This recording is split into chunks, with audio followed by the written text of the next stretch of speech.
Dr. Esther Ngumbi, thank you so much for joining us on Voice of America. Thank you. One of the major questions for whether they are teachers or students or parents alike is how do students go back to school safely during a pandemic?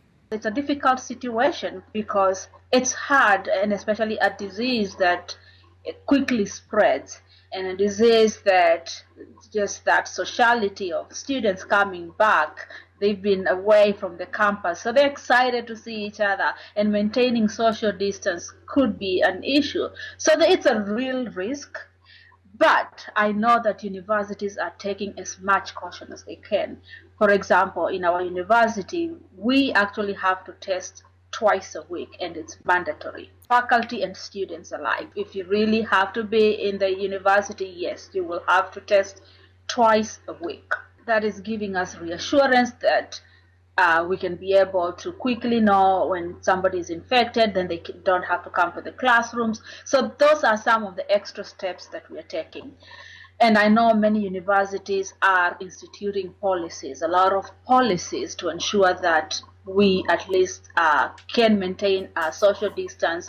We can maintain at least all the outlines that are given by CDC. Secondly, also the classrooms are a little bit smaller so that we can allow for social distancing, and a lot of the huge classes, like thousands, are not happening, or if they happen, they are so much staged. So for example, you can have only 50 students in a classroom, and I know that our facilities are really upgrading the cleaning and everything. In some African countries, what types of dispositions do you know that are being taken? For example, in Kenya, where you're from, what is happening on that front? So in Kenya, for example, all the schools are closed. And I think while you can look at it and say, wow, this is not a good thing, especially for students that need 5 months away from school. That's a lot of time. The students need to socially continue learning. But at the same time, when you think about Kenya and many African countries, we don't have that technology and that ability to be quite up to date with the testing and with all the mandatory guidelines that really can slow down the spread. So I think that was a good decision. And then when you think about technology, not everyone has ability to access Zoom, and so to ensure that no one is left behind. So Kenya as a country decided, that's it. The school year is done. We will resume in 2021.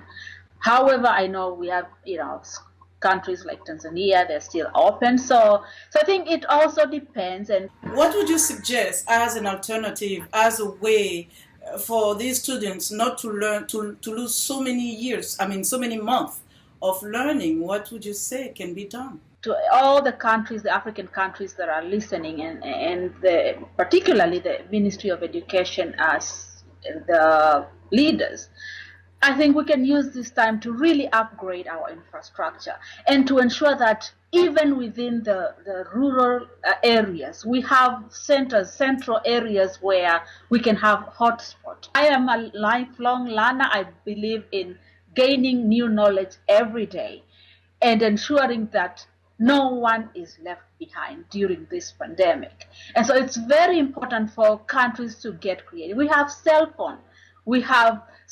And each family has a cell phone. How can we ensure that there's access, even the least, a lean curriculum that is spread across?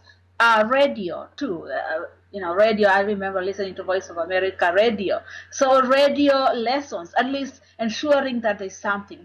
TV, so ensuring that all the channels that are available at the moment can be utilized. We thank you so much for joining us today, Professor Esther Ngumbi. Thank you so much. I appreciate it. Thank you so much, and thank you, Voice of America.